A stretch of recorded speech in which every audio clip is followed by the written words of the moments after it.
can't beat Dominicans. Dominicans and Haitians still got that little petty thing going on. They Haitians. Oh, you already know they do. Haitians ain't nothing but dark-skinned Dominicans, and Dominicans ain't nothing but light-skinned Haitians. That's very true. It's very true. And Jess, I need more Jess with the Mess on your Instagram, please. Yes, ma'am. I got you. Yes, it gets me through my work day. I got you. Well, my work night, since I work nights. What about Jess with the Mess on the radio? Do you think we can have that? Yes, please. With very comedic spin. I need that. Jess? It's very raw. I don't know. We'll get fined a lot. Do it until we can't. Okay. That's true. All right. I am supportive of that. Well, thank you. Well, thank you, Sandra. No problem. Have a good one. Hello, who's this? Yeah, hello? Good morning, sir. Oh, peace and blessing, DJ Envy. What's going on, man? I didn't know you pick up the phone, man. What's up, brother? How you feeling? Sean Stone, what's up? I'm good, man. Hey, Jess, how you doing this morning? I'm good. Good morning, Sean. That's good, man. Jess, I was so happy to hear that you clear up that narrative. I don't like the fact that a lot of people be trying to pick on you online. Jess, I be standing up for you, Jess. I appreciate that, Sean. Thank you for your voice. Yeah, for sure. Yeah, definitely. And Envy, you just made a mistake a while ago. You said that Beenie Man is the king of dancehall. He's a self-proclaimed king. No. He's not the king of dancehall anymore. Five Cartel is the king of dancehall. Okay. Not Beenie Man. Beenie Man used to be the king of dancehall, but he's not anymore. 1-5 Cartel is there. Sean Stone, I just want you to know that you've never sounded this Jamaican ever when you called the radio station, but now that Beenie Man here this morning, you got your patois on extra hard. Well, Charlamagne, I'm Jamaican. You know what I mean? So I'm going to always represent Jamaica. And also, I want to say... Can I ask another question? Can I ask you a question after you? No, I want to ask a Jamaican question. What who dethroned Beanie? So was Beanie's the king, right? The one who dethroned Beenie Man is Vibes Cartel, the one that just came out of jail after doing. But why can't it be more than one king? Like, why can't it be more than one kingdom? Beenie Man is the one that's saying that it can't be more than one king. I'm saying it can be more than one king. But because Beenie Man is saying he's the king of dancehall, he's not the king of dancehall anymore. The kids now are saying Vibes Cartel is the king of dancehall. You know what I mean? So we have to listen to the culture. We have to listen to the people when the people are saying Vibes Cartel is the king of dancehall. But Beenie Man is the one that's acting selfish, acting like there cannot be more than one king. You know what I mean? But we'll talk to Beanie about that when he comes up here in an hour or so. Charlamagne, can I ask you a question? Yes, sir. You always say you're here to serve the listeners, right? Yes, sir. And Envy, I want you to know, these people that's on YouTube are the listeners that listen to the show. So a lot of time when they're trying to give their own point of view, they're not bots, bro. You know what I mean? One of the biggest things that we asked was why was Tesla and Figaro let go? And none of you guys even give a clarification on why she was let go. So stop saying you're here to serve the listeners, man. Because when we ask questions, you don't want to answer our question. Ain't nobody ever asked me that. But salute to Tez. You can listen to Tezlin's podcast, the Straight Shot No Chaser podcast, on the Black Effect iHeartRadio podcast network. You're funny. All right, later, y'all. I just told him where to go check for Tezlin. Get it off your chest. 800-585-1051. If you need to vent, hit us up now. It's The Breakfast Club. Good morning. The Breakfast Club. It's a new day. This is your time to get it off your chest. Wake up. Whether you're mad or blessed. It's time to get up and get something. Call up now. 800-585-1051. We want to hear from you on The Breakfast Club. Hello, who's this? Hey, good morning. This is James calling from North Carolina. What's up, Peace, James? What part of North Carolina? Hey, I'm right now I'm residing in Lumberton. Okay, get it off your chest, brother. Yeah, I had seen this news report like a little over a week ago saying that people are being apprehended coming across the Canadian and Mexican borders smuggling eggs. Have y'all heard this? I haven't heard that one.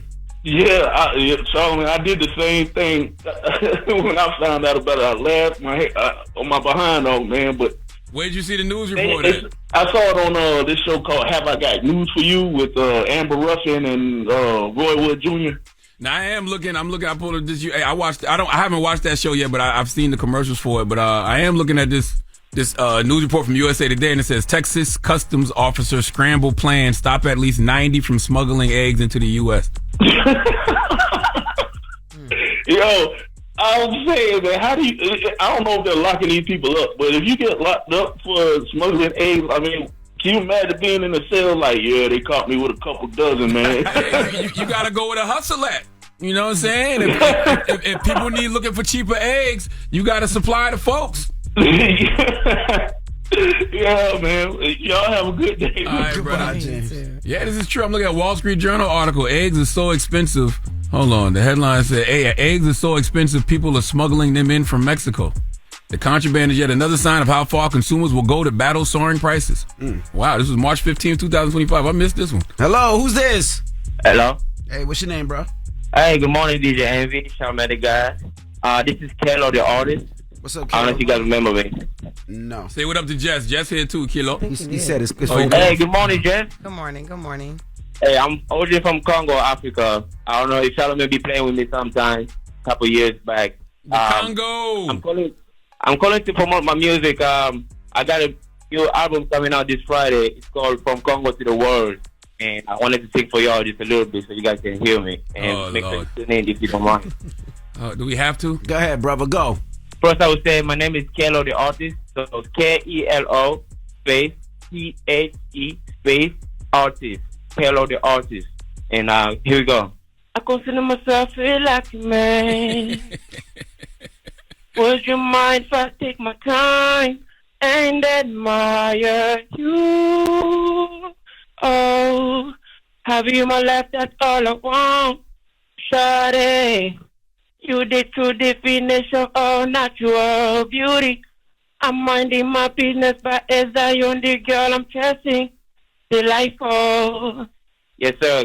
Tune in on me, bro. I got some fire going on. Very nice. No, you do sound good. Yeah. Thank you. Yo, don't mind. If you don't mind, please check me out. You won't regret. I got some fire, Afrobeat, anything you need. I got it. Yes, sir. All right, thank you, Kilo. Thank you. Blessing. All right, get it off your chest. Some more.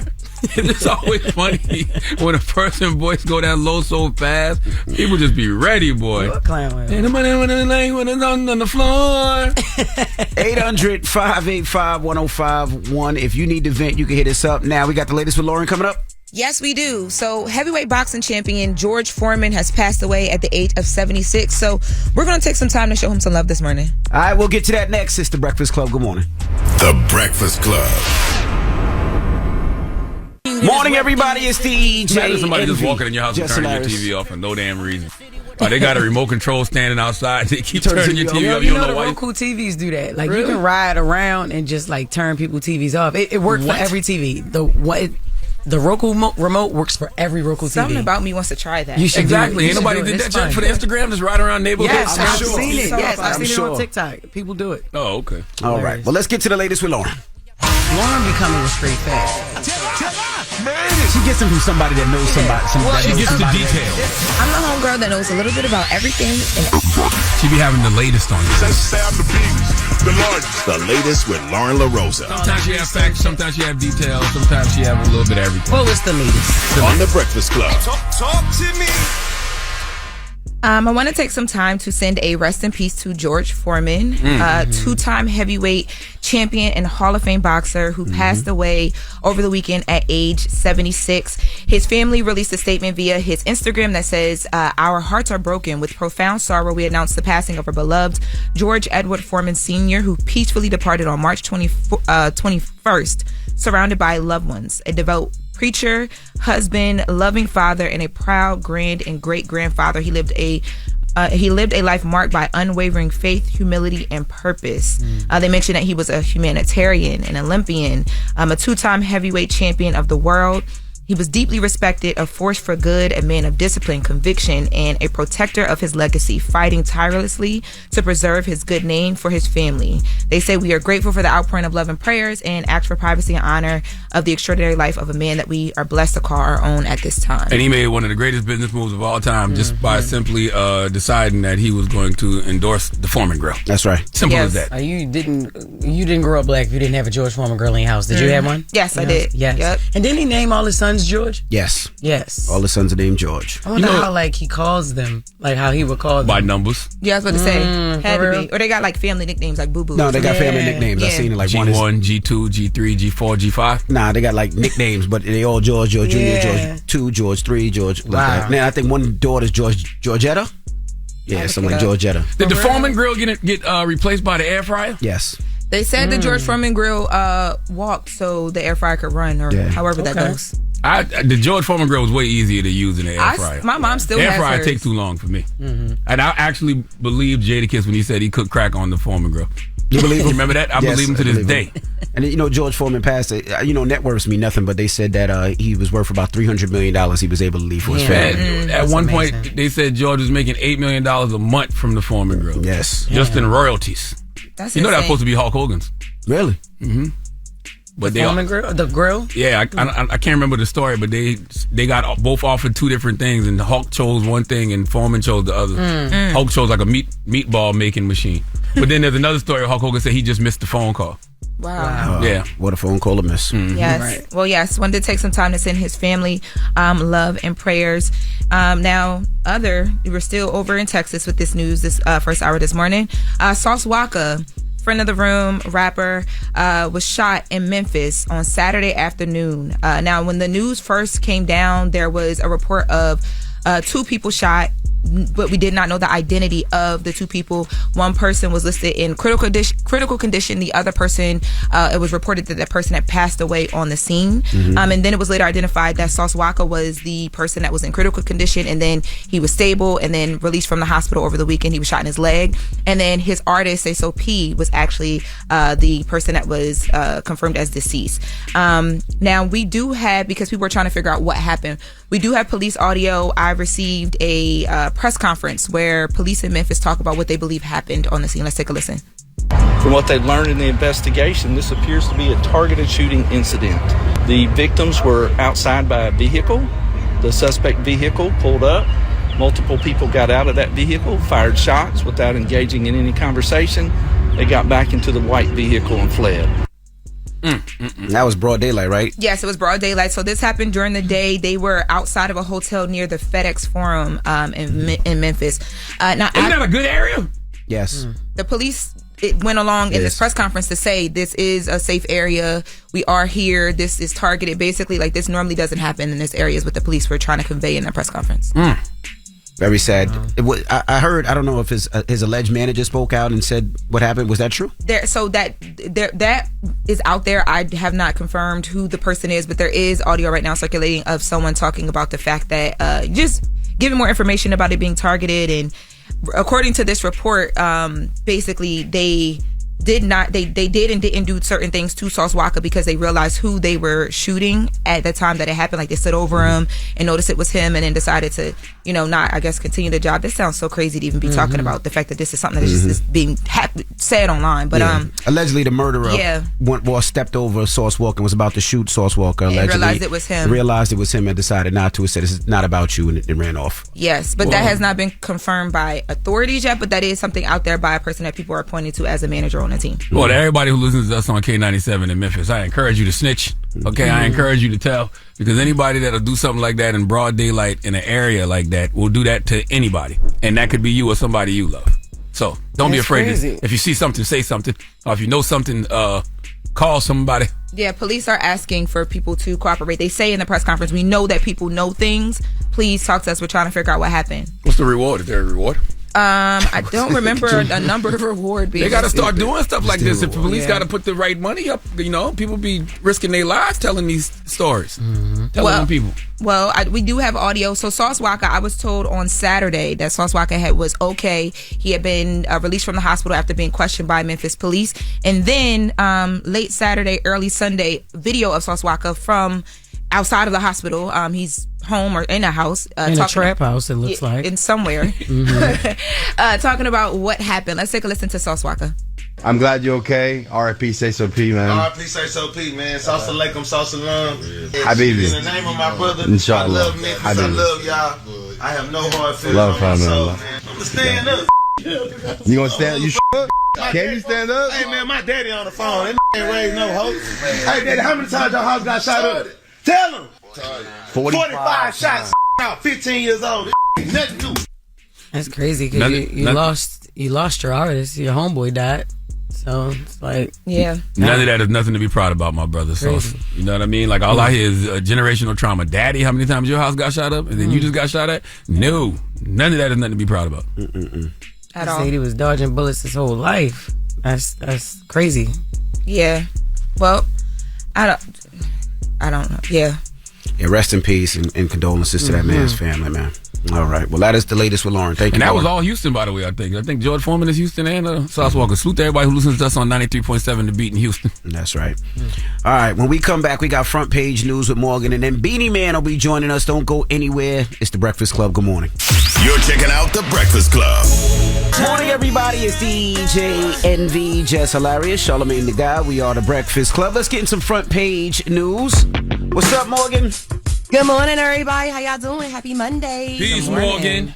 All right, let's get into it. First on the front page is unfortunate news, unfortunately. Former Utah Congresswoman Mia Love is dead at 49.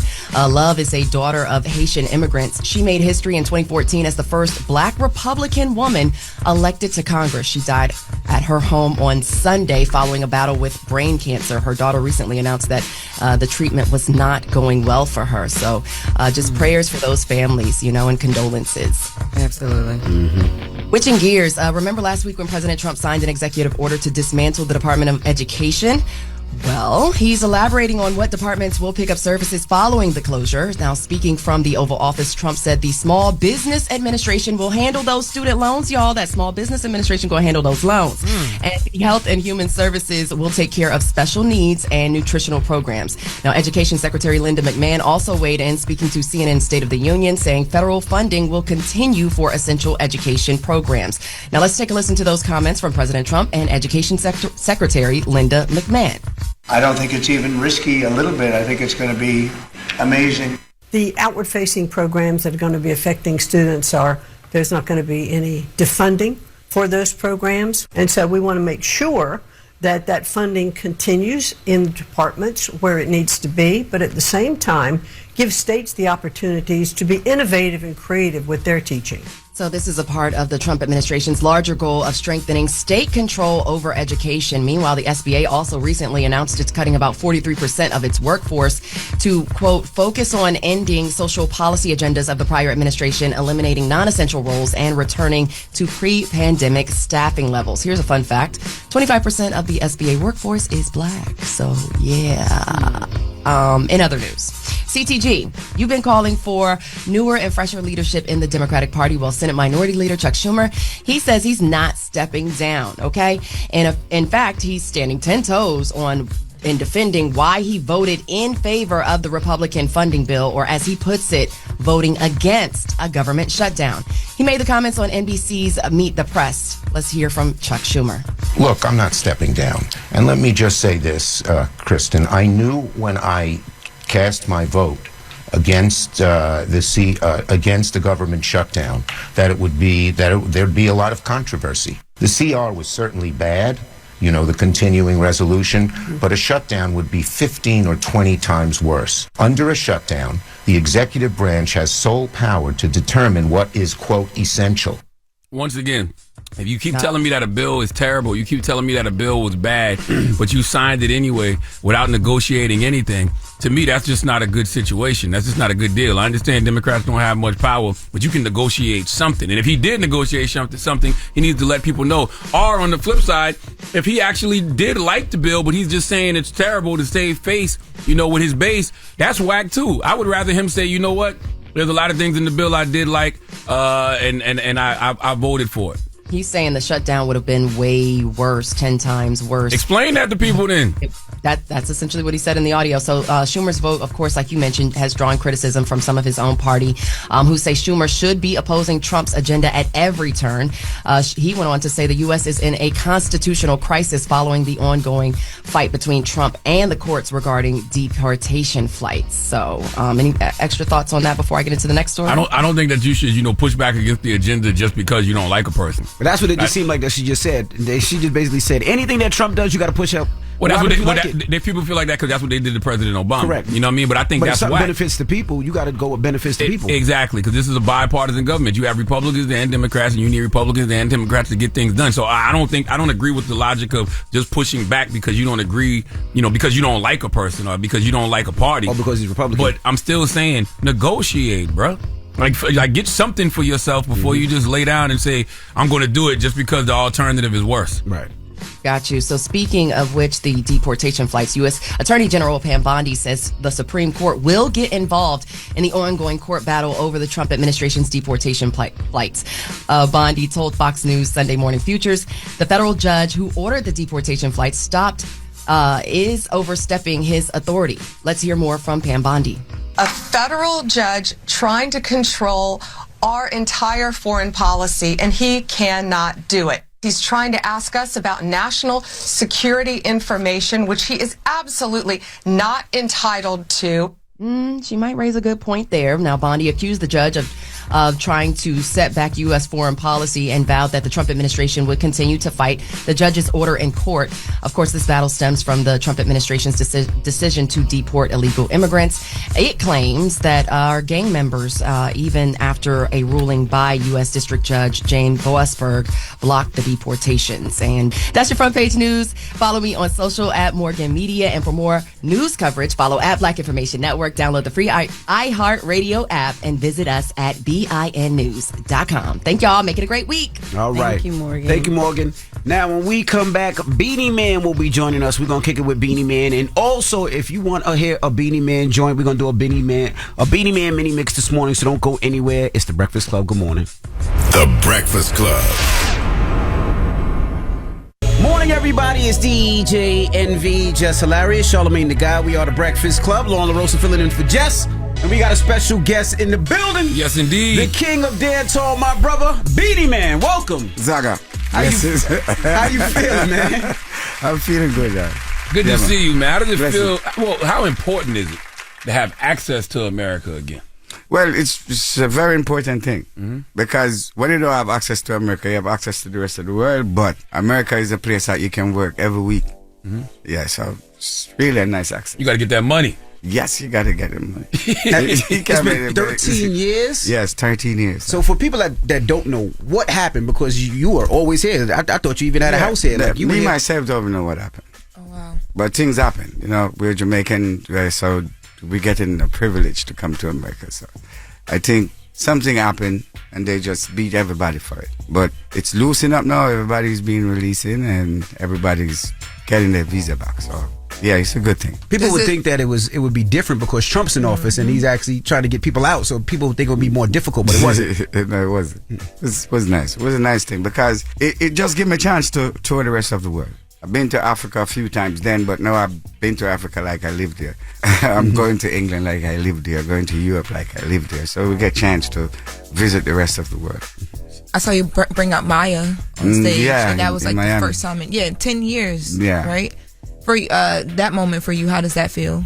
Well, it's always a great feeling to work with Maya on stage because she's a great performer and a great entertainer and a great person, and she has a nice personality and people do love her. So she brings a different energy to the show. Whether they call her up in a club show or outdoor event, she always do good. And, as an artist, that's the type of artist that you need with you on stage. Are there other artists now that you've done collabs with in the past that are hitting you like, hey, since you're able to perform in the U.S. now, like, we need to have that Maya moment too? Yeah, So yeah, that's true. But, you have to just have the right time and the right place. Yeah. Are you ever surprised about how timeless your music still is? Like Zaga's eyes still hit to this day. Yeah. But you see, you cannot surprise when you make good music. When you make good music, it's lifetime music. As people always say, only players and singers of instrument will be there when the gate of Zion is open. So all you have to do is make sure that your music is there. From your music is there, you are represented.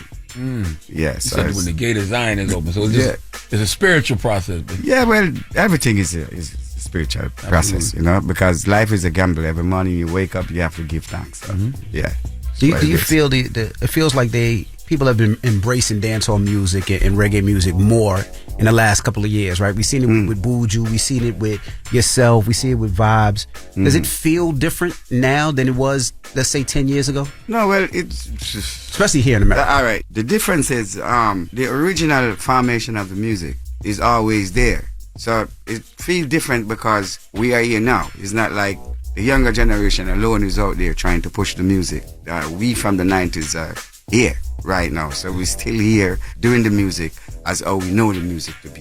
So that's the different feelings between the music 3 years ago from the music today, because we're back. Why do you feel like the music from a couple of years ago doesn't transcend like that music from the 90s? Because they feel like they come and go, but now it's people are going back to that era of music, back to that all right. feeling. You see, music always have a phase. Every music, hip-hop, R&B, each and every music in the world have a phase. Sometimes them mix the music with other genre of music and other beat mix up with it, what do you call it, fusion? Yeah, sometimes they fuse the music. That's what happened to dancehall. Dancehall have been fused. But don't get it confused, because the artists, them really are spit lyrics and they're really chatting the same way. But I don't think they're getting across to the audience like how we get across to the audience. So I feel like sometimes when you're chatting some lyrics, you're straight like an highway. Sometimes you have to have some curves. So sometimes you got to learn to sing, take a note, do something, make a difference to the music. So I think that's the difference between us. Like we that come and say, memories don't live like people do. Then we that come with the, hey boy, stop living, not the past. It's a whole different genre of music. So now man just come and you see, that's the difference. So when you have the music with a melody and more understanding, and people can dance to and play for their kids and play for their grandma, cause I'll call old man come out at 98 and say, Beenie Man, you're my DJs. It's feeling good to know that people like in those age and those category can look at you and say, you sing my favorite song. So yeah. I always wonder what that line meant. You said memories don't live like people do? Yeah. What do you mean by that? Like, memories don't live like people do. I feel like memories live longer. That's what I'm saying. God damn it, you idiot. Jesus Christ. Oh my God. That was a moment of enlightening for you. I'm glad you realized it. Jesus Christ. That's exactly what I'm saying. Do you feel like Afro beats took some of the dancehall thunder? Because it came from... It's not only the thunder. Because you see, the drum is from Africa. Anyway, so we took their drums. See? So dancehall music that come from Congo drums and all these drums. That's any drums you hear is from Africa. But we put in a different manner, because we come from reggae music, which reggae music is the original one drop. But we just add 3 drop to the beat so we can dance to it, rock to it more, we can do more styling. But what Afro music did, it's wake up Africa. Because there's a lot of people that live in Africa that live from dancehall music and reggae music all their life.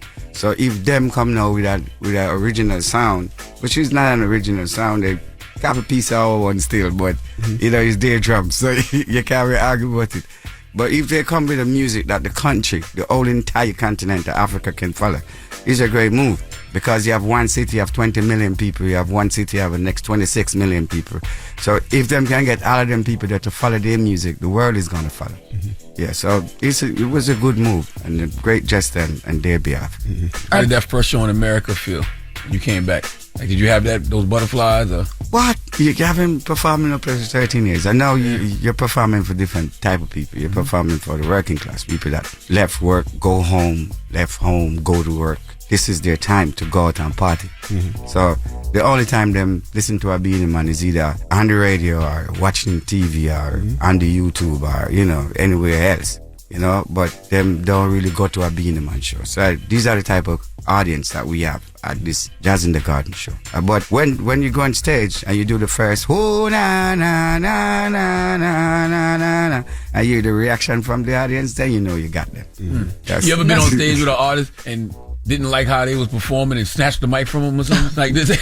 Well, sometimes you got it. Beenie has done that. Yeah. Beenie has done that. I'm not going to be like, no, I didn't do that. No, I've done that a lot of times. Because sometimes you call up, you have artists that jump on the stage and snatch the mic from you. You have to snatch it back. You don't want to disrespect him, say bring him out to the front and make the people them know that this is a young artist. He's trying, Somebody came and snatched the mic from you? What? I said it was It was last year. I was on the stage doing my thing. The show was in fire. The mic is gone. Like, what? Who was it? Who did that? Some young kid. You know, so I have to... Oh, I see it. Yeah, I have to make him know on stage right here that this is not how you do it. You know? Yeah. And people want to take him off the stage, but I said, let's leave him alone. Give him a chance. All right, boom. Do what you got to do. Mm-hmm. He never did well, so that make it bad for him. Yeah. Because the people was getting really rowdy. So I have to get back the crowd together and boom, the show is happy and up again. All right, we got more with Beenie Man when we come back. Don't go anywhere. It's the Breakfast Club. Good morning. Morning, everybody. It's DJ NV, Jess Hilarious, Charlamagne the Guy. We are the Breakfast Club. We're still kicking it with Beenie Man.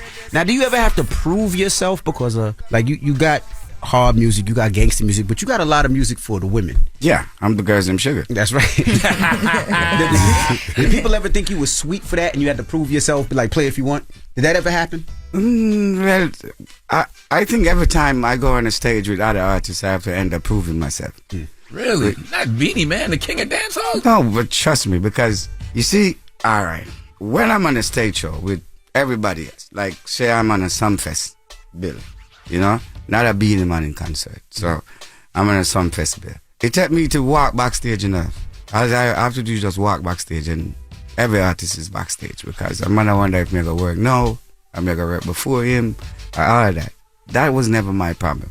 Whether I work first, in the middle, or close the show, my time is my time. Mm-hmm. But what I like to do is watch the artists who are working before me to see the vibes that they're pushing, to know exactly what I have to do. Because if you stay back there or stay in your truck on them and you don't know what vibes go on, the man that worked the very first could took the show and you don't know.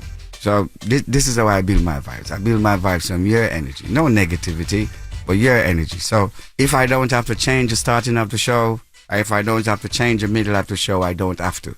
But you watch that artist and see that artist bring the crowd, you need to keep the crowd either high at that level or higher than that. So you always start high, get a middle, keep the people them up, and end with that energy that you need to end with. Because you end with the energy that you need, we call it an encore. But you can't do no encore because your time is up. So you end with that energy, people shouting for more. So this is the reason why I said you have a competition every night when you go on stage. But when it's you in concert, the only competition you have is the energy from the people. Now, speaking of your concert and your tours, the name of this tour is the King of the Dancehall Tour. Yeah. I know there's back and forth with the Vibes Cartel and the fans trying to figure out King of the Dancehall. But this is the dethroning, this tour right here.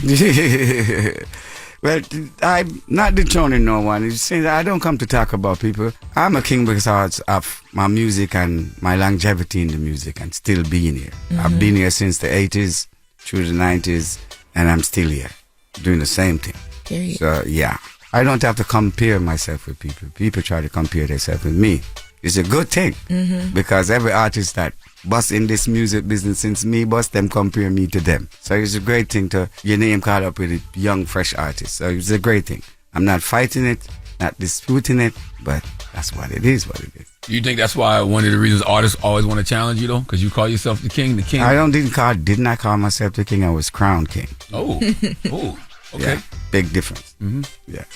Now, I also wanted to ask, new music. Are you working on new music? Do you have new music? I'm working on an album right now. Yeah, I got a new music out with me and Itana. It's called Guide Over Us. Yeah, it's produced by Kemal McGregor, and majority of this album will be produced by me and Kemal McGregor. We're gonna have other producers. So yeah, we're working on a new album right now. But this is the new singer. It's called Guide Over Us. Do you have to change any of your lyrics from back then? Because back then in the 90s and 2000. There was words that we use that can't be used now. Can't be used. Which ones? You know which ones. Yeah. So you see, music is adapt and adjust. So if that's what's going on, you got to adapt and adjust to the vibe that's going on. Because in Jamaica, we were just singing for Jamaica. We didn't know that the music gonna go worldwide international. Once the music go worldwide international, you have to sing for the world to understand where you're coming from. So you have to make some adjustment. You ever look back and be like, damn, We used those words back then. That was the times, though. Yeah, those was the times. That was the time when we used to do the music the way like we love it. But now the people is into the music. You have to do music for people. So you're not doing we music, my music for me. You're doing the world music. So do the world a favor. Play what they want to hear.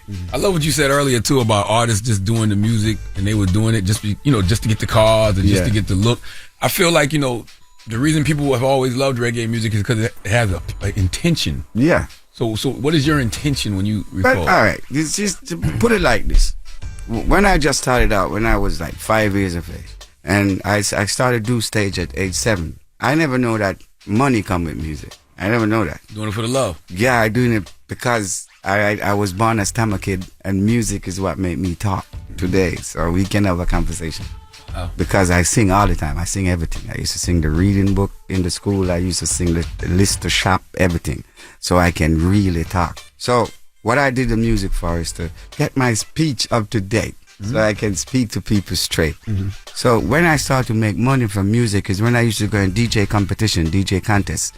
You got 40 artists there, but I could do 3 things. I could sing, I could chart, and I could dance. So I entered the dancing competition, breeze. I entered the singing competition, breeze. When I enter the DJ competition now, it's a difference because DJ choke word and each other. So if you good enough, you can build a lyrics backstage. Or you have a lyrics that already built, but incorporating a next guy name into it is this is how the DJ business goes. So sometime when I said I started out age 5 as a DJ, people think I used to play music.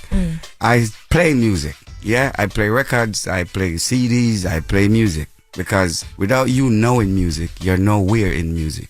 So the DJ and the competition and the interest in music, it just came from loving the music. It's not really, you get up and said, I'm going to be rich. Because you never know that money, I never know that money was into it. Until I saw King Yellowman, he come out and buy a car and walk in Jularama. I'm like, what? That's what you becomes when you becomes a star. So, yeah, I try to fight to be a star. I love what you said about you said you had a speech impediment. And who taught you that? Like, who said, you know what, if you sing everything, it'll teach you how to be? Nobody taught me. I really do taught myself. So God just said, hey, sing. Yeah. I think that just come in my head and it's just bam. Wow. Yeah, because every time I'm in school and the teacher call me up and give me the reading book, everybody know they're going to get something. So the whole classroom is like this. Yeah, because they know I'm not going to read that. Everybody know I'm a stomach kid, so they know there's no reading going on. So you had a bad experience, like the first time you had to read out loud or something? That's when you... No, it's not really that. I couldn't form a full sentence in less than 10 minutes. Trust me, it was hard. You have to stamp your feet, beat your chest, do all different types of things. Yeah, so I realized that when I started to sing, I don't stop. Because as a kid, you have to sing Mary Got a Little Lamp, Old MacDonald, have a farm. You sing all that. But you turn all of that into lyrics. So you just move there, move from here, move from there till you start to figure out that when you do this thing, it make you speak better. You never thought about doing a children's album and just singing all them songs? Yeah. Thought about it all the time, but it's not really my thing. But yeah, it's a music thing still. So if I can get some reggae and some dancehall together and put some children's song together, but I'd rather write my original children's song. Yeah. More than go from Old MacDonald. It's just incredible how God works. Like, something that some people would look at and say, oh, this is an impediment, this might hold me back in life. It actually propelled you to be who you are. Yeah. All right, we got more with Beenie Man when we come back. It's the Breakfast Club. Good morning. Good morning, everybody. It's DJ NV, Jess Hilarious, Charlamagne the Guy. We are the Breakfast Club. We're still kicking it with Beenie. Loren? I was sitting here thinking, I remember you guys did the verses. Yeah. And I was wondering because during that time you're talking about how much money you make here in the U.S. You couldn't come here. I hear a lot of U.S. artists talk about how the verses that they do help them make so much money and the catalog numbers go up. What did it do for you at that time, and how did it help because you couldn't come here and tour and stuff? Trust me, my catalog numbers go up, like, seriously. Like, my catalog is just... my catalog becomes a Cadillac. Your catalog became a Cadillac. It just... whoop, and just move off. Like, seriously, you get more listeners who never used to listen to you. You got more streamers who never used to stream. So, yeah. And what happened? Did that police officer just walked in your house? Walked in the he just walked inside. Just boom. Is that how it works in Jamaica? They just open the door and just come on in? Well, all right. Everybody was focusing on what was going on. So nobody was focusing on... So for people that don't know, during the verses, a cop just walked right into the room and was like, hey, what's going on here? I was like, what? We got millions of people on the live now. So what you want to do? He started talking about COVID and all this. I'm like, we're home. So he's talking like you want to get serious. Do you want to be that guy? You look into himself. Cop do that. Because they feel they have a right. Anywhere they see like cars gather, even though the gate is closed and is an indoor area, they feel like they're the police. So they have to come find out what's going on. It's not like they didn't know what's going on. They just want to come show their face. You know, I see with them at the time. But at the time we were taking a break, that's why he could say what's going on. Yeah. Why was Trinidad and Tobago so mad just because you say you don't like doubles, man? Well, you see, people get mad at things. Yeah. Yeah, it wasn't even not necessary for them to get mad. So, you know, that's how it goes. And I don't think Trinidad and Tobago get mad. Some people just trying to say that. Yeah, that was the headline. Yeah. And it made it seem like the whole Trinidad was mad at you because you didn't want to eat. That's crazy. Doubles. I walk through the airport and I take pictures with Trinidadians every day. I go to Jamaica, I take pictures with Trinidadians and Tobagans every day. So if they were mad at me, they would have told me personally. Innit? Yeah. How do you probably whispered to you, I don't like doubles either. Seriously. I was gonna say, how are you dealing with social media? Because you know, when we came up in the era where there was no social media, but now, I mean, you walk down the street, people take a picture. How are you dealing with social media and people picking apart your life? And well, I deal with it because I don't have a phone. I don't have to look at it every day. You said you don't have a phone? No, I don't. Well, that's a blessing. Oh wow, I don't even know what I would do. Oh, I got people around me got phones. It was very difficult to get people on phone. It was very difficult. I wanted to put that out there. Instagram, no quick little Insta story. That's a peaceful life. I don't do that. I don't do that because I got too much problems in my life. In my real life, I got too much problems. I got, you know, not problem, but you got mouths to feed. And you know, when you sit down and look on certain things, it bring you back, make you get mad and crazy over nothing, because anything people say about you is publicity. So when they come with all this technology and everything, regardless of you is a part or a part of what, this is a part of the world and this is what's happening with the world today. So you can just adjust and adapt or just leave it alone. That's how I know you an original and you don't care about what other people think. Nah, I don't care. A lot of times people have social media just because they have a fear of missing out. Yeah, I'm not into that. I don't have a fear of missing out because I will always be here. I sing Sim Simmer. Come on. That's right. Sim Simmer. We have a producer named Sim Simmer. So because you're such a positive person and like your spirit is so calming, how do you deal with stuff like I saw when your daughter, you guys are going back and forth where she had made those statements and then you guys had to come out with a statement, and I was like, I've never seen you I was not going back and forth. No, people was trying to react to her because I always have this thing as I am father, she's daughter thing. Yeah. If she have a problem, she come to me. See, but you see, sometimes people that you think not gonna do certain things, they're the one that surprise you. Like, ta-da, surprise. Your statement, you seemed hurt by having to even respond publicly to her. Trust me, because you see, the problem is, he's only your own kid. Can make you feel a certain way. You see, when you dedicate your life to take care of a person, and a person dedicate their life to bring your life down, you're gonna be hurt, regardless of what. Yeah, so, yeah, she did hurt some feelings, but I move on and I get over that. Y'all good now? Yeah. No, but she's good. She's a 30-year-old woman, so she knows to balance up herself, and she's all right. Do you ever question yourself, like, well, what did I do wrong? Did I do something wrong? I always do that, because when, you know, it's always be one thing or the other. It's either somebody asks for something and then they get it at the time when they want it. Yeah. And just take it out in you. But yours is yours. You work for yours. You know, so all you have to do is just be humble, mind it down, and know that that's your daughter. You know, she speak foul thing and things that she not supposed to speak about me. And it was all lies, so it's not true. So it's not like she burst any secret. The only secret she burst was talking about my Maserati when I never want nobody to know that. I'm going to bring it in Jamaica. That was it. Do you have to deal with that with people? Like, do people, you know, sometimes, like, you might do something for a person 10 times, but that one time you don't do it. That's the Caribbean way. I don't think that is the Jamaican way. That's the Caribbean way. Yes. Yeah, you do a lot of good.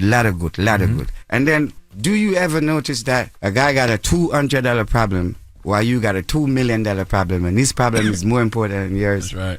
That's what we face every day. Yeah, so people in life just have to face life for what it is. You know, it's either you adjust or adapt, or just leave life alone. I'm not going nowhere. I'm still here. Yeah. Did you ever want to leave Jamaica and live somewhere else? This is not my thing. But I've spent time in foreign, but I have to go back home. Because, first of all, my kids are there. So, if I plan to leave Jamaica, I have to pack up everybody. And I'm not planning that for now.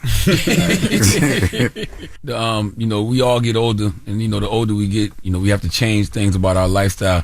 Did the doctor tell you to slow down on the rum and Red Bull? Well, doctor always says to slow down on everything. Doctor tell you to slow down on the high grade. They tell you to slow down on the rum and Red Bull. They always say that. But you are the one that's feeling it. So you're supposed to know how you feel. Doctor give you advice. Sometimes you have to take it. When them say critical, it is critical. You know? But if them give you time, over time, you will get to balance it. So if you drink a bottle of rum today, drink half bottle. Tomorrow you start to drink quarter bottle. Then, you know, you slow down. I like that. So you don't just stop, brap, boom. And then you get into, no, that don't make any sense. Because I don't think rehab work for people. I think you have to rehabilitate yourself. Yeah, like seriously. But you can do that. You can drop back. It's still the same rum. You're just not drinking a bottle.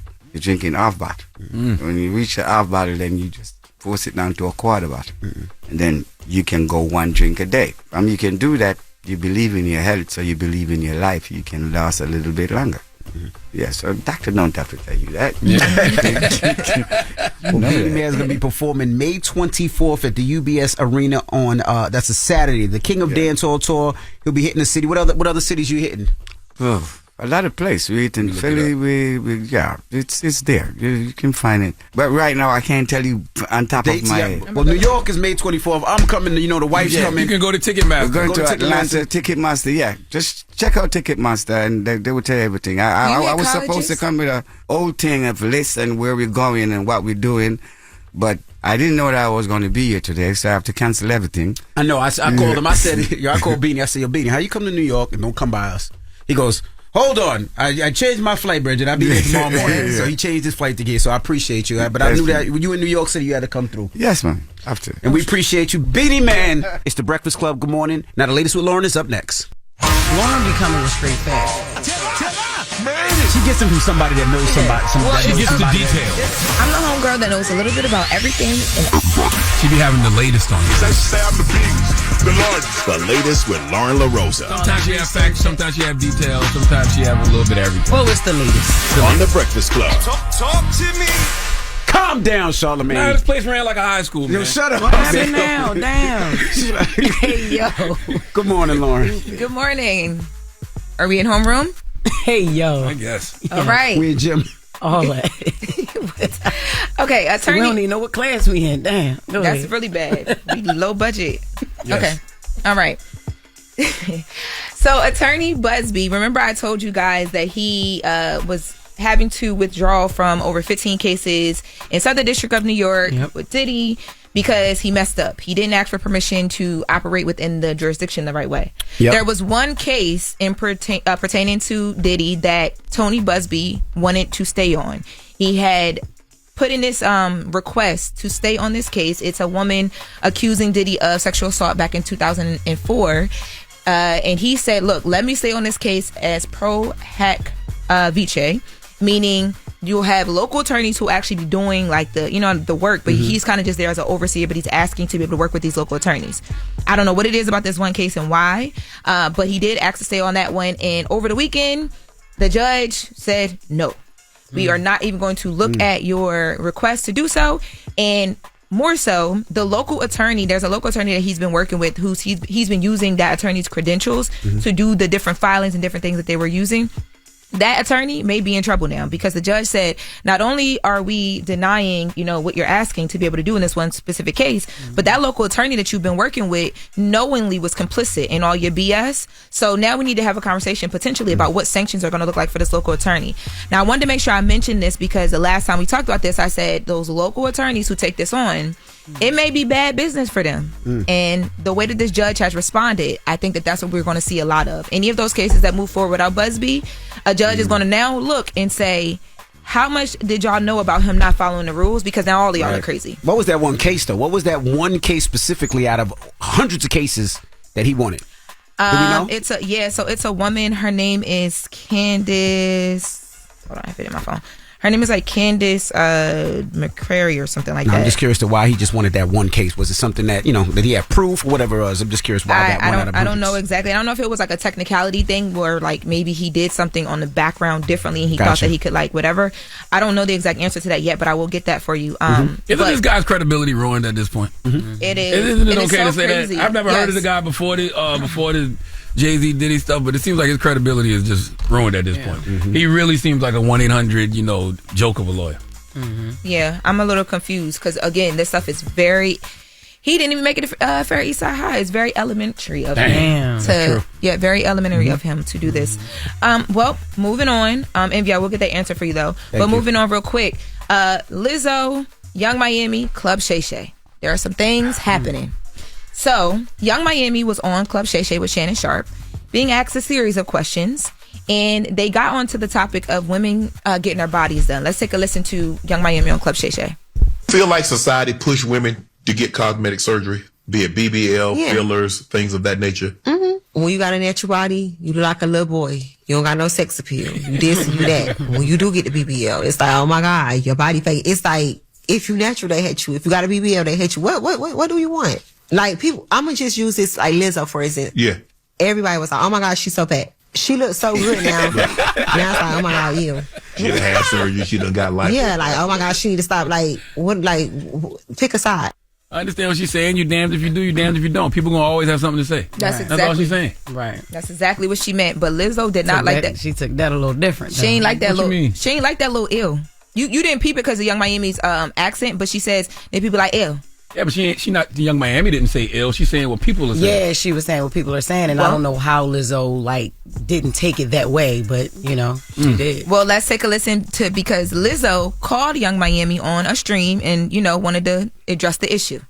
Oh, she's so fat, right? I remember that. But then they were like, ew. What is the ew? I have to know. When you before like your weight loss, people used to be like, oh my God, she need to lose weight. She too fat. That shit not cute. That's what I was pertaining to, that part. Like, oh, got you. Because you were like, and then she looks so good. And people are like, ew. Because Shay Shay was like, oh, because what? She did surgery or she did, you know what I mean? She's on Ozempic or whatever. Was that? I thought that you were kind of referring to, actually, I thought you were saying I got too little. It's like, you don't get surgery, and it's like, you got a little boy body. Then you do get a BBL. We don't like BBLs. We like natural bodies, so why would you get surgery? Like, yep, it's never enough. It's them if you do, them if you don't. There's crazy. No way Lizzo didn't understand. That's crazy. And did she know she was, did Young Miami know that she was streaming? I haven't seen anything that doesn't show that she didn't know, but I also wasn't tuned into the beginning of the stream. Right. So I'm assuming that she knew that she was being recorded. But I was confused how Lizzo didn't catch that, or even if she did catch it and just wanted to use this as content for her stream, because she can do that, right? Right. I don't know if it fared well for her because people are like, Lizzo, you gotta relax. Like, you're taking this way too serious. If you are good with where you at now, why even bring this into your stream? Why even bring the conversation up? And she was in her favor. Like, Young Miami was referring to what other people were saying. Like, because that's the comments, like, ill. And by the way, she don't look ill at all. She looks great. Now, I do hope she don't get too skinny, but she looks great. She looks amazing. Is, you know what I'm saying? Yeah, her weight loss looks amazing. Yes. Young Miami should have just sent her 5 or 10 ill comments. That's all. This is what I was talking about, Lizzo, because she's probably trying to stay out the comments. Right. So Young Miami should have said, just here, look and read this. This is what I was referring to. Yeah. Well, but she don't look ill. No, she don't. But I get what Young Miami was saying. She was just simply saying that you damned if you do, if you damned if you don't. People gonna always have something to say, regardless. That's the whole point. Yes. Well, in other Club Shay Shay news real quick, I did want to mention this because I think we're going to bring it in, right? As a topic. Yep. Young Miami is getting dragged online right now because she said she's not leaving her man after he cheats a couple times. Like, she going to stick it out. Drop on Clue Bomb for Young Miami. Let's listen. Young Miami she on fire. She 10 for 10 with me this morning. Let's listen. Oh, you got the audio? Oh. We don't have it yet. We will have it. But basically, I think she said it takes her the first 2 to 3 times. Yeah, she's not going to leave. The fourth time she's going to leave. Yeah, but at the three, bless her. The first 3 times she's not going to leave. But Black, she said black men don't cheat. Black men don't cheat. But I'm just saying, when the black boys do make mistakes as they're growing to evolve into men, okay, man, you can't just be up and leave. Talking about nah. we have the audio. In reality, we all done got cheated on the stage. Like, if you really in love with your you locked in, y'all been together, it's not easy to walk away. You got some women that's going to get the on. Yeah. Some women that's going to. The first time they man cheat, they're out. It's not easy to walk away. Like, after you done built something with somebody, y'all done been together for so long, it hurts. Of course, you want to leave, but you're not just want to leave. Like, y'all love to get on the internet. You somewhere, don't you say it 4 times? Yes, I know plenty of in relationships they getting cheated on right now or been cheated on, and they know they cheating. Some women just not leaving their man. My first time is like, you hurting me. I can't believe you would do this to me. Okay, cool. We probably gonna get back together, but our relationship will never be the same. Second time is like, oh, okay, so you a cheater. Third time, I'm already cheating back. 4th time, after though, you got to go. Yeah, third time you already cheating back. Yeah, because sometimes you let him hang around because he need to feel it. Like, okay, hurt like you. I'm gonna do what you did to me, and then the you fourth gonna time, feel this, and then I'm out. Why not be better than us? Why, we always got to be better. We can be better, and we know we are better. But since we're better at doing it, it hurts you worse. And sometimes we just need y'all to feel it a little bit. Like, take that. Well, that is really the latest. Oh, am I allowed to say that? We're talking about Young Miami. Well, in 2025. Take that. Shut up. All right, that is the latest with Loren. I didn't mean to do it. Yes, you did. After Charlamagne's Donkey, we're gonna open up the phone lines. That's what we finding out about you. I know. 800-585-1051. Ladies, how many cheats does your man get? It sounds like live to the video game. Crazy. That's what it is. She says you get 3 cheats with her. I'm just gonna sit back and watch this one. Me too. I'm not joining in. 800-585-1051. Ladies, how many cheats do you let your man have? Sound like a video game. We'll do that after Charlamagne's Donkey. Who you giving your donkey to, Charlamagne? A coach named Jim Zulo. Jim Zulo. Who got the keys to? I see that story. That's not funny. I see that story. It is funny. He needs to come in front of the congregation. We like to have a word with him. All right, we'll get to that next. It's the Breakfast Club. Good morning. Wake up. You're locked into the Breakfast Club. Charlamagne, say the game, don't get other Charlamagne. You are a donkey. It's time for Donkey of the Day. Donkey of the Day does not discriminate. I might not have the song of the day, but I got the donkey of the day. So if you ever feel I need to be a donkey, man, hit it with the heat. Yes, the Breakfast Club, bitches. Who's donkey of the day today? Oh, is my mic on? Well, Ed Sheeran, Donkey of the Day for Monday, March 24th. Is today the 24th? Let me make sure. Yes, it is. Goes to a former high school girls basketball coach named Jim Zulo. I say former so happily and proudly because this man was so deserving of a firing. This is one of those mornings where I'm encouraging you to go watch Breakfast Club on Tubi or YouTube. Yes, you can watch Breakfast Club on Tubi, but Jim Zulo was the coach of the Northville Central School District girls basketball team, and there was an incident that occurred following Northville's loss in the Class D state championship game. See, on an online stream of Northville's game, Zulo was seen pulling the hair of a senior named Haley Monroe. Dropping the clues bombs for Haley Monroe. As the team was waiting for their medal presentation, the coach yanked her ponytail. Let's go to ABC News 10 for the report, please. Northville girls basketball head coach Jim Zulo, a New York State Basketball Hall of Famer, was fired late last night following a post-game incident with one of his own players. After Northville's loss in the Class D championship game, Zulo was seen on the NFHS network broadcast pulling the hair of senior Haley Monroe as the team waited for the medal presentation. The video has garnered a lot of social media outrage. Zulo told News 10 ABC that Monroe directed an expletive toward him after he instructed her to shake hands with the opposing team, which is what he says led to the incident. In a statement, the school district said in part, quote, the Northville Central School District is aware of and deeply disturbed by the conduct of the coach of the girls varsity basketball team, adding that the district will be following up with the affected players and their families to provide support and outline the actions we are taking in response to this incident. I see stories like this, and I believe in the stork. Because there is no way that somebody carried this young woman for 9 months, pushed her out, went through this excruciating pain called labor, and this guy, Jim Zulo, isn't walking around with his jaw wired shut today. Okay? It's just impossible for me to believe that this dude would have the audacity, the unmitigated gall, to do something like this to someone else's child. Okay? Now, I'm all for the village. It takes a village to raise a child, but everybody in the village shouldn't have the same authority. Okay? Now, I grew up in an era where anyone in the circle could put hands on you. All right, from parents to grandparents, aunts, uncles, principals. If you was in the care of an adult, that adult had permission to put hands on you. I don't agree with that philosophy, and I damn sure wouldn't agree with that philosophy in 2025. Because adults got all types of trauma they haven't worked through, and they be projecting it on to kids, okay? Won't do that to mine, so I don't care, what this guy Jim Zulo was going through, whatever frustration he was feeling, you don't take it out on my child.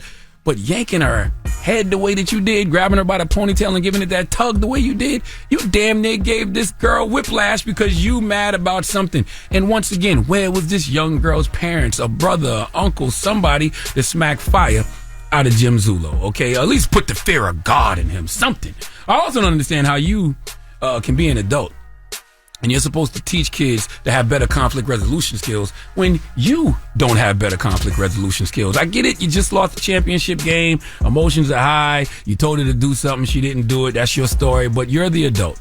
You're the leader. You're supposed to teach these young ladies discipline, teamwork, how to handle adversity, and how to live with loss. Okay, you know how many quotes about losing you can Google? Okay, Lionel Messi said there are more important things in life than winning or losing a game. Morgan Wooten said you learn more from losing than winning. You learn how to keep going. Alex Morgan said winning and losing isn't everything. Sometimes the journey is just as important as the outcome. Now, other than Lionel Messi, I don't know any of those people.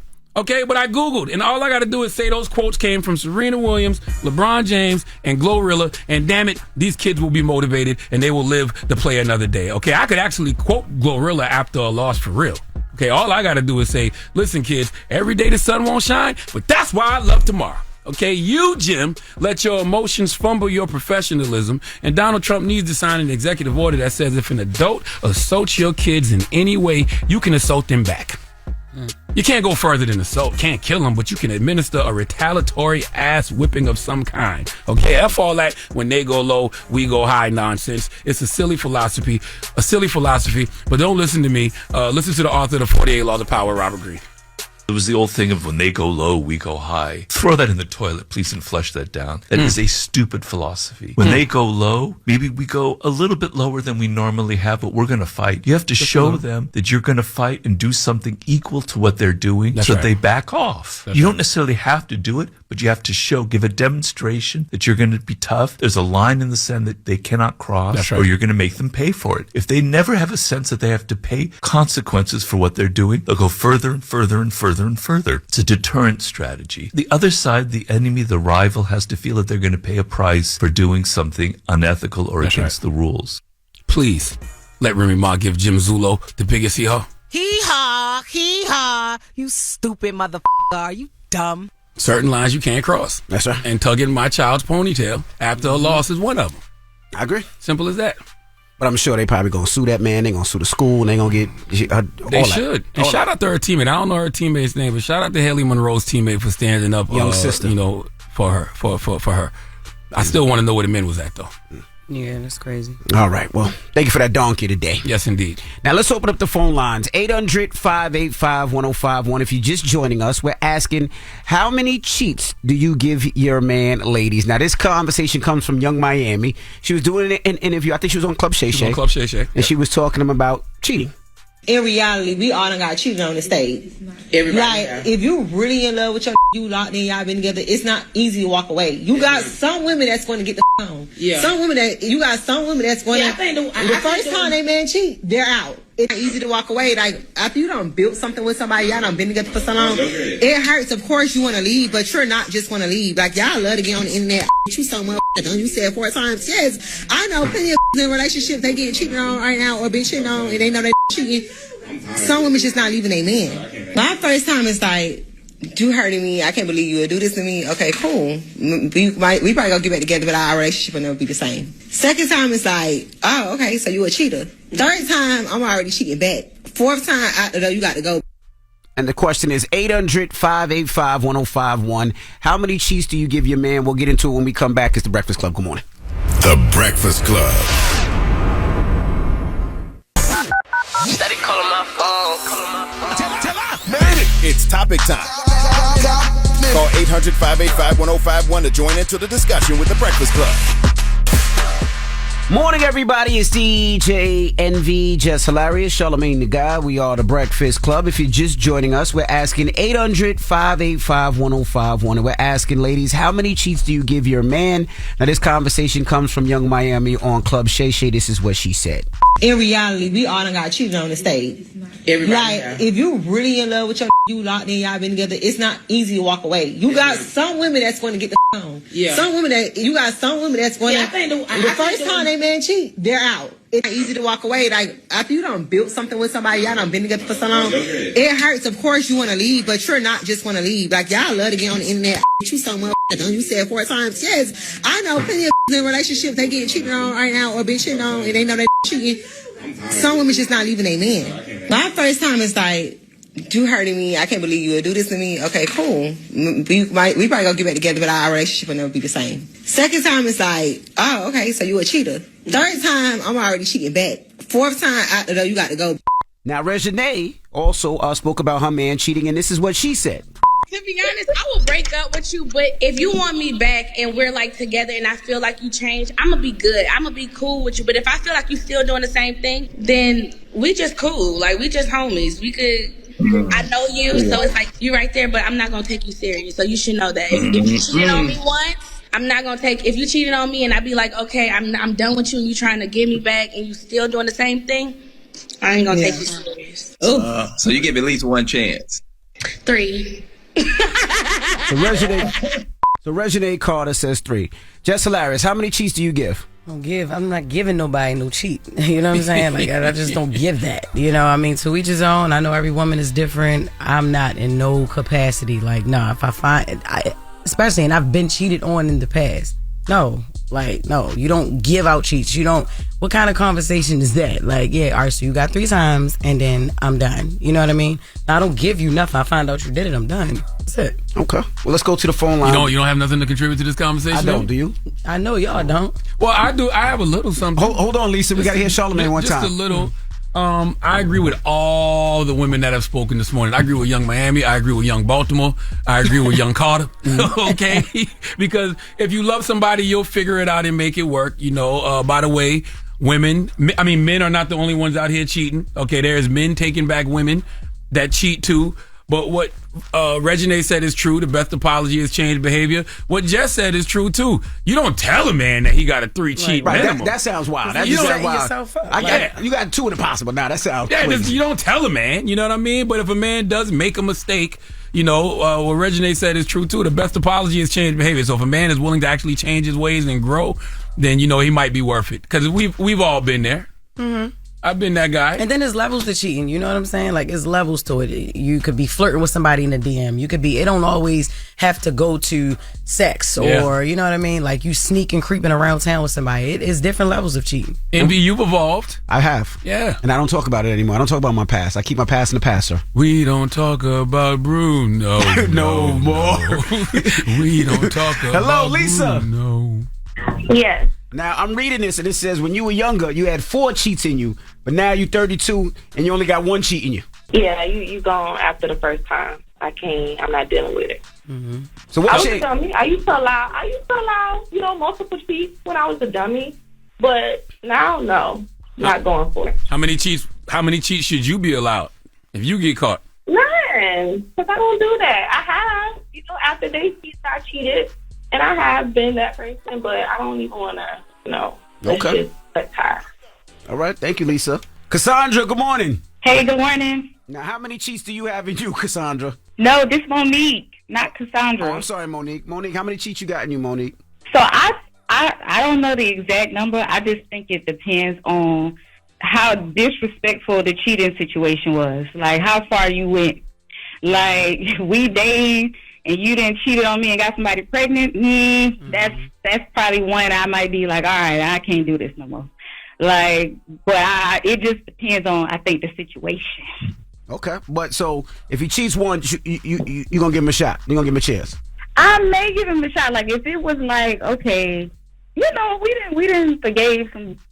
I done forgave a few people in my day, but it just depends on like how everything played out. Like what really happened. Like did you go and did you cheat?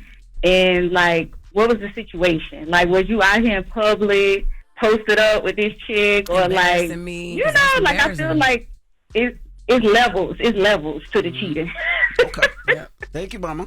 So like she said about, if you cheat and have a baby. So for instance, on Love and Hip Hop, right? Atlanta, you got Rashida and Kirk. Kirk cheated on Rashida and he had a baby. But I do understand what Young Miami says in a sense, like, yo, you can't just leave. They have businesses together. They're married, multiple businesses. Okay. And everybody was saying like, yo, you should have been left him. He had a baby on you.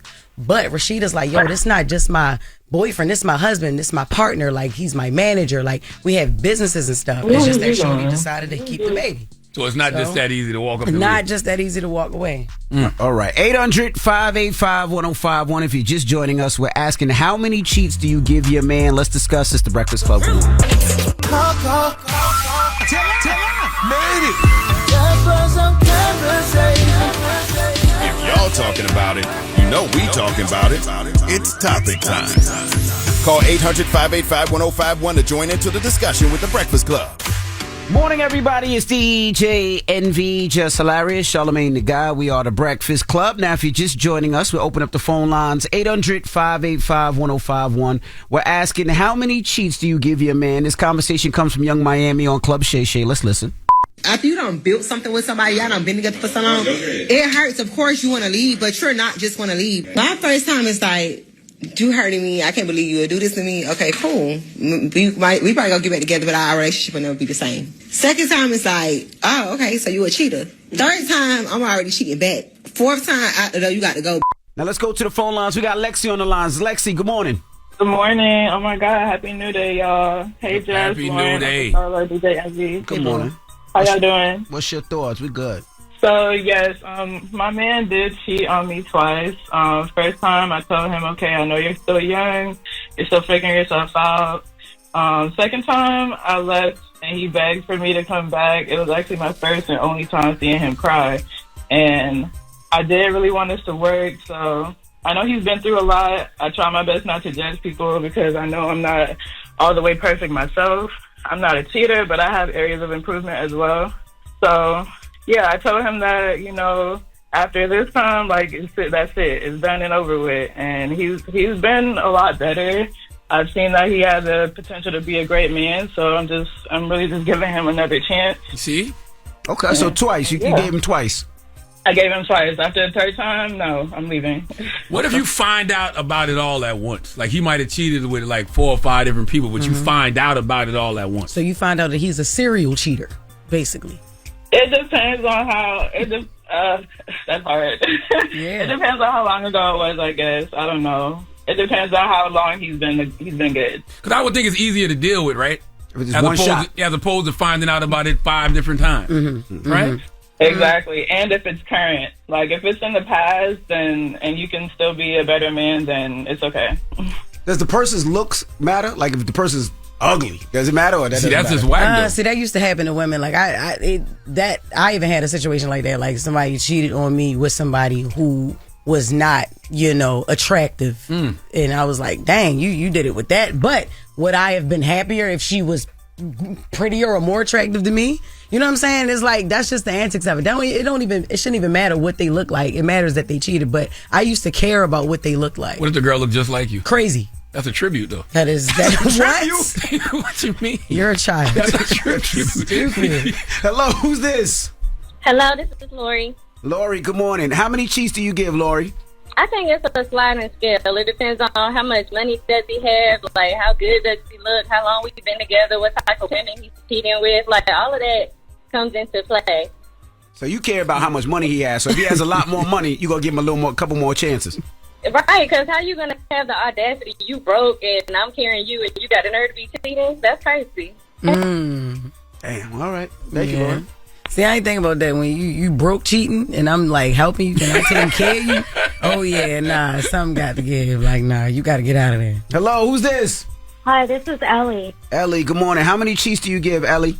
I say just one, but I kind of agree with Young Miami. Yes, like I can see what she's saying, how she would like give up to 4, but I think she's really saying that like after the second one, when she says you're a cheater, she's already checked out of the relationship at that point. She's saying like, you know, she knows he's a cheater at that point, and her heart just isn't even into it anymore.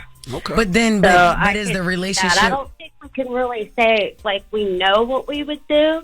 I think I wouldn't give him a chance again after, like I would forgive him one time, but I don't know if I would give him another chance after that. I don't think I would, but if I did, I don't think, even if I stayed, I wouldn't really be into it, and I'd be kind of in the back of my mind, like planning my exit and thinking about like what the next step was. So then at that point, is it worth it? I mean, because if you're in a relationship that you're already mentally checked out of, that you're just, you know, you're staying for what? You know what I mean? It serves no purpose for either one of you.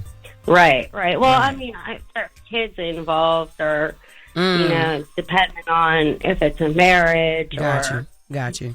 Yeah, or it might be like financial situations, or you know, that kind of thing as well. Okay, thank you, Ellie. So what's the moral of the story, guys? Don't cheat on me. Like, that's it. You know what I mean? Like, we're not passing them out like hall passes. Like, no, this is not, you get to, because like, you setting yourself up. Like, if a guy actually he knows he has these chances, you don't think he's going to take them? Absolutely. You give me 3 hall passes, basically. Yeah, you know what I mean? If I know I got 2 times to do it, or even 1 time to do it, I can have my cake and eat it too, for real. Yeah. Like, I just know not to do it too many times. The moral of the story is black men don't cheat. Black men don't Which cheat. ones? Huh? Which ones? No, I'm telling black men don't cheat. Oh, see. Like black men. you changing it up. comma, Before it don't was black cheat. boys cheat, black men don't. But now you That saying too, black men. that too. But I'm just putting the word of encouragement out there. You know what I'm saying? Black men don't cheat. Black men, comma, don't cheat. Don't cheat. Okay. Yeah. So it's more advice. Yes, All right. that's all. All right, we got the latest with Loren up next, so don't go anywhere. It's The Breakfast Club. Good morning. The Breakfast Club. Morning, everybody. It's DJ NV, Jess Hilarious, Charlamagne the Guy. We are The Breakfast Club. Let's get to the latest with Loren. Loren becoming a straight fact. She gets them from somebody that knows somebody. She gets the details. I'm the homegirl that knows a little bit about everything. She be having the latest on you. The latest with Lauren LaRosa. Sometimes she have facts, sometimes she have details, sometimes she have a little bit of everything. Well, it's the latest. On The Breakfast Club. Talk to me.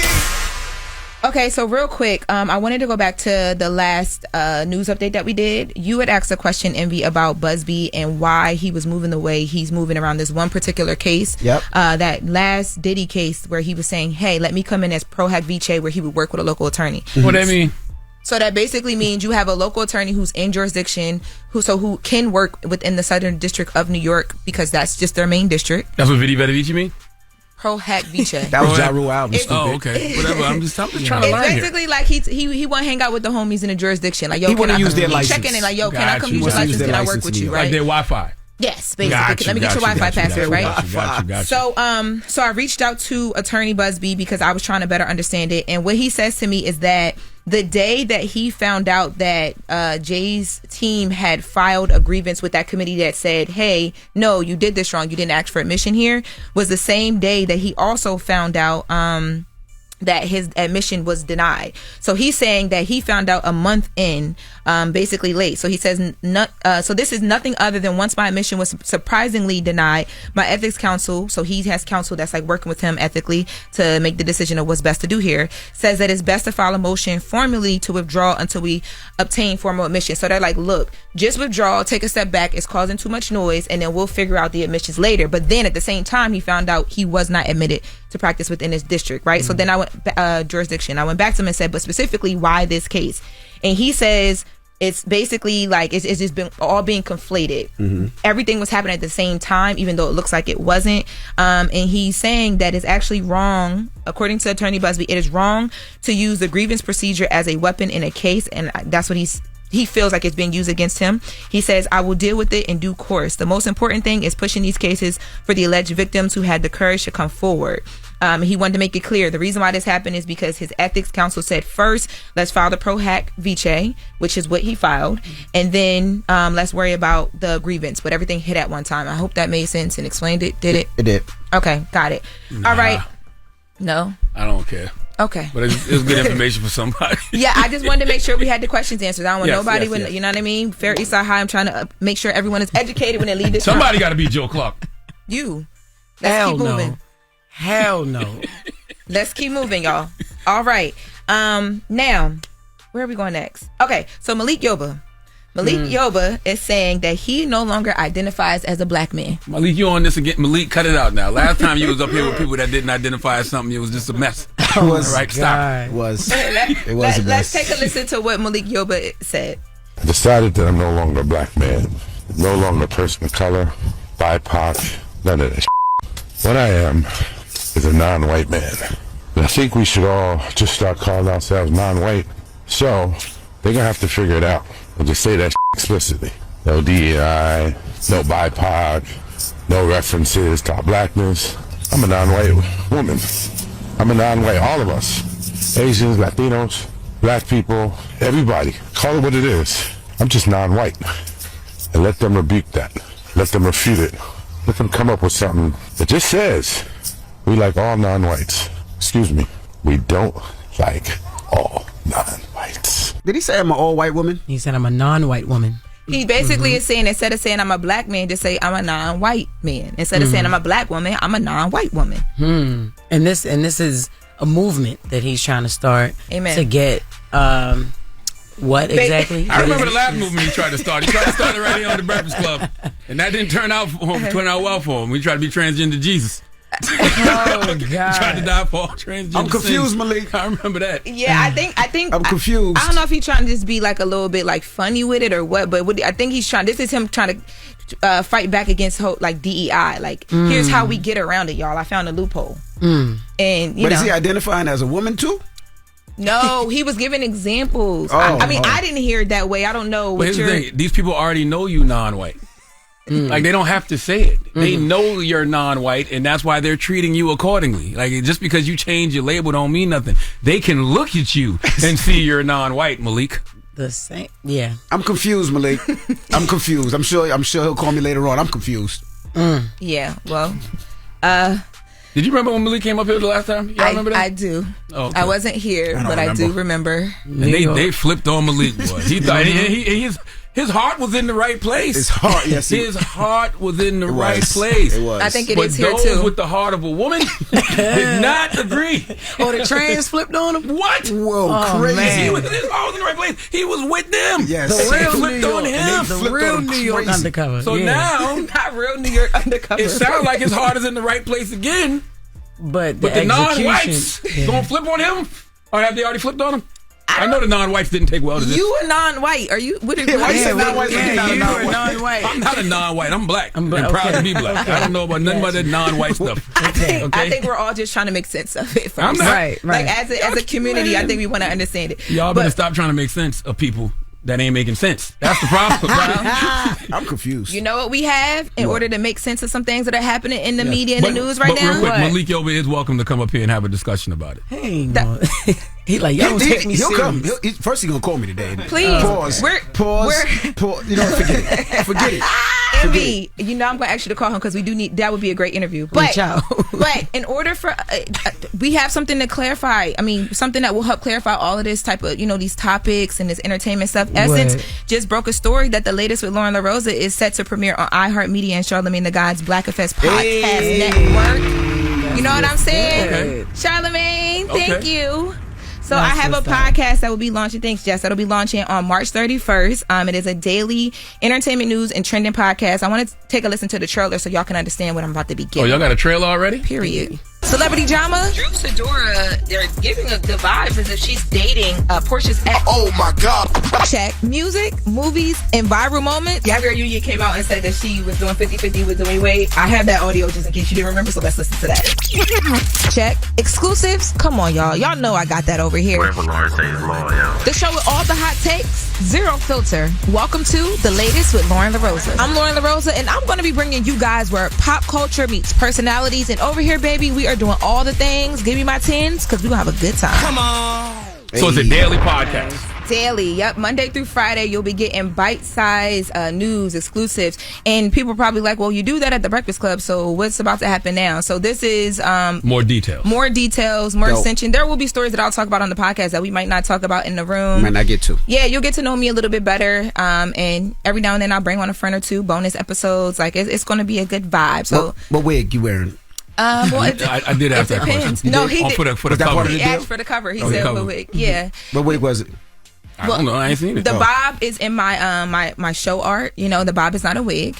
But Mahogany Brown, who I'm wearing right now, she'll make some appearances. And then we have some other girls that'll be joining us because we launch on the 31st. March 31st is the first episode drop. Okay. Everywhere you listen to podcasts. And on YouTube, Loren LaRosa TV, you'll see some visuals. So we'll be switching it out for the girls. Okay. Congrats. Thank you. All right. Well, that is the latest with Loren. Up next, we got the People's Choice Mix. It's the Breakfast Club. Good morning. Wake up. You're locked into the Breakfast Club. Morning, everybody. It's DJ Envy, Jess Hilarious, Charlamagne the Guy. We are the Breakfast Club. Again, salute to everybody that was out in Detroit. Shout out to Mike Epps. I DJ'd at his club. It was an alpha convention, so salute to all the alphas that I seen out there. It was a great event. Hey, salute to everybody who listens to us on WJLB in Detroit, man, 97.9. We appreciate all your support in Detroit. What up, though? You know who I ran into? Hill Harper. Hill Harper's an alpha. Oh, wow. Yeah, he's an alpha, so he was there too as well. So salute to Hill Harper. And then salute to everybody that was in Charlotte for the BCIC tournament. Really, really, really dope. I love the city of Charlotte, man. Hopefully CIAA comes back to Charlotte. It needs to, right? How was the event?